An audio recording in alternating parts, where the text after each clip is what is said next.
Okay, so today I'm going to go ahead and read off a list of some medical issues, and I want you to see how many of these you've had. If you want to comment, if you want to message me, let me know how many of these you've had. Okay, and be truthful, be honest. Okay, first one is rib pain, like kind of pain in between the rib cage, in between the ribs. Have you ever had or have you recently had any kind of rib pain? Insomnia, can't get to sleep, or you fall asleep and you wake up in the middle of the night and you can't get back to sleep. Tingling of your fingers or numbness in your fingers. Have you ever had that? Do you have that at all? Elbow pain. Have you ever had any kind of pain where it's just your elbows, for some reason, mysteriously, no reason, just start to hurt? Do you have that? How about psoriasis? Flakes of red, scaly patches on your skin. Most common places are knuckles, elbows, knees. There are a lot of other areas, but those could be the most common areas. Fatigue, just for some reason you just feel super tired during the day. Panic attacks, heart palpitations, you feel like your heart is beating out of your chest, or your rhythm is speeding up or slowing down, or just your heartbeat just doesn't feel right. High blood pressure, low oxygen saturation. There are probably more things that I didn't really list here, but those are the things that came to my mind right off the bat. How many of those have you had or do you have right now? Why am I listing these? Why are these so important? Well, the reason I'm listing these is because every single one of these and more can be attributed to anxiety. And if I want to get a little more personal about it, every single one of those I have had in the past several years. Every single one of those. And some of them were scary, not good. You know something's wrong, but you just don't know really what to do about it. But as I have found out, anxiety is really, really powerful, and it causes so many physical conditions, and it's pretty serious. Anxiety can cause some real illnesses, physical illnesses in your body. So yes, I had every single one of those. And yes, it was scary. Now, speaking close to 4 years of microdosing magic mushrooms, I can honestly tell you, let me look at the list just to make sure, because I want to be totally transparent. You know, when something doesn't feel right, I tell you, I share it with you. But looking through this, I can honestly tell you that I don't have any of those anymore. I mean, they've all gone away, which leads me to believe, and again, I know this is not a scientific study, but it's the best I can do because I'm the one that's being the guinea pig here, and I'm the one that's been going through so much craziness, and I'm the one that can report to you that these are gone. So some of the things I've done from the very beginning of my magic mushroom journey, well, of course, microdosing magic mushrooms, but also, of course, paying attention to my diet. I've gone on a diet that is, I'd say, mostly anti-inflammatory. I definitely move my body a lot. I do all the work that goes along with the microdosing. I journal. I try to go to the gym, to yoga class, to things that I think are just really, really good for me. Because again, I'm paying a lot of attention to the way my body feels and making adjustments as necessary. And yes, so through 3 plus, close to 4, much closer to 4 years of microdosing magic mushrooms right now, I can tell you that these medical issues mysteriously, well, or maybe not so mysteriously, have all gone away. Do I have any type of issues that I'm concerned about? Well, yeah, I do. I still do a little bit. I mean, one of the things I'm trying to really work on is I've got some type of, and it's occasional, but some type of GERD, gastroesophageal reflux disease. I guess that's a self-diagnosis. I've never been officially diagnosed, but sometimes I do need to take some Gaviscon or some, some Tums or something like that, and I'm trying to really work on that because I'm trying to figure out what's going on, why I do have that sometimes. But of course, that can be attributed to anxiety for sure. There's no question about that. So again, being transparent, I have that sometimes. But for the most part, everything I listed on that list is gone. And you might say, well, that's coincidental, David. I don't know whether that's the magic mushrooms or not. Well, that's too coincidental.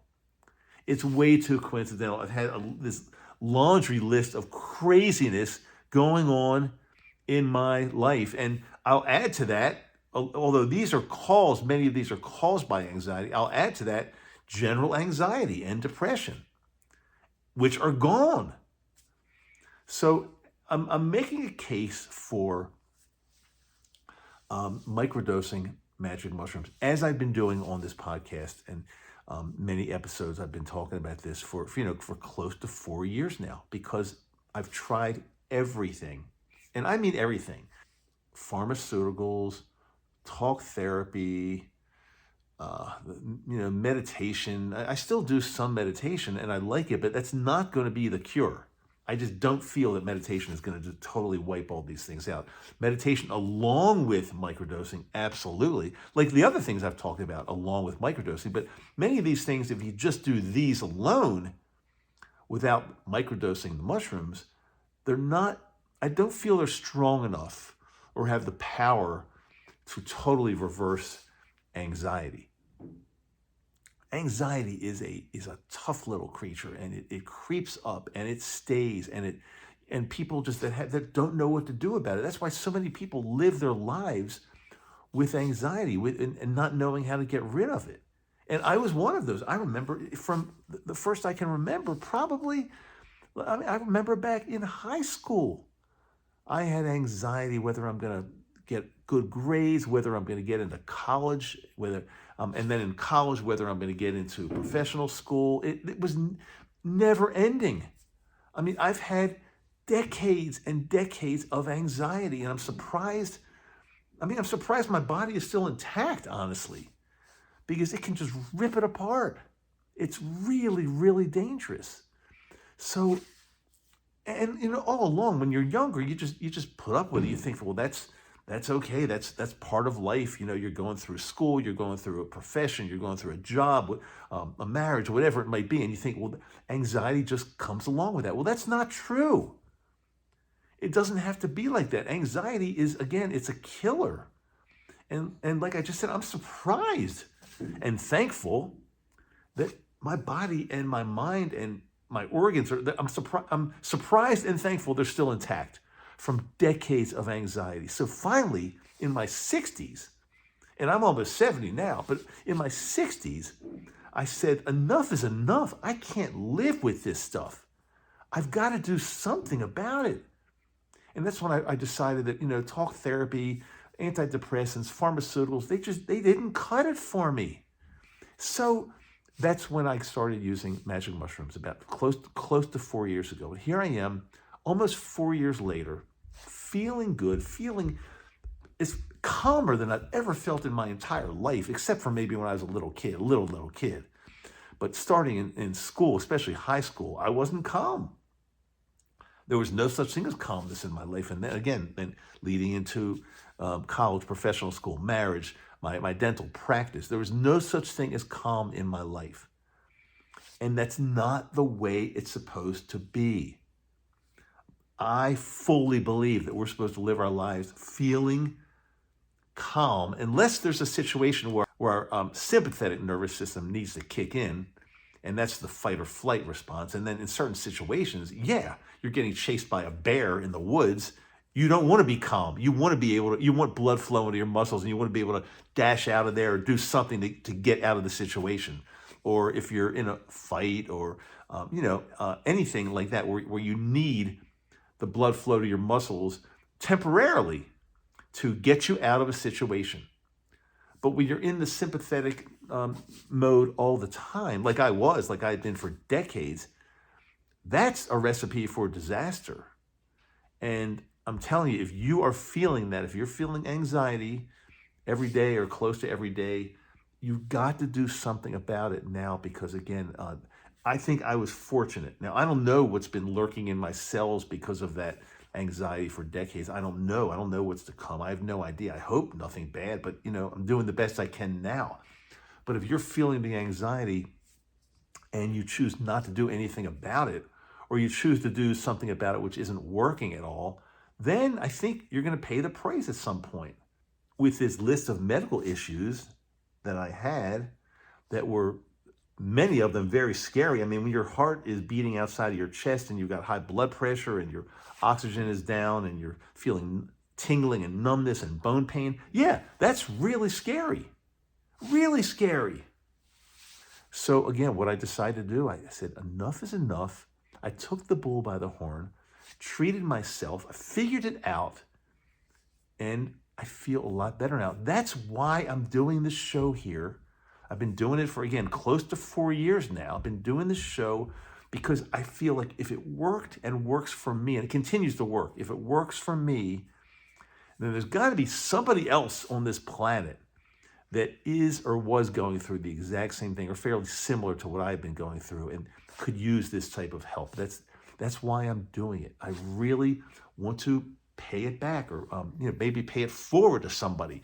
I never know the difference between paying it back to somebody or paying it forward. I'm just paying it to somebody. Let's just say that because, again, it doesn't matter if it's backwards or forwards. I want to give this information to those of you that are struggling and suffering through this incredible mental illness called anxiety and also depression. And it's so prevalent. It's sad, but it is out there and so many people have it. And so many people just are trying their best to use pharmaceuticals and talk therapy. And they're trusting the doctors. And trust me, I'm not against doctors. I am a doctor. I'm a retired dentist, but I certainly and I like doctors. I think doctors are a super important part of society in our lives.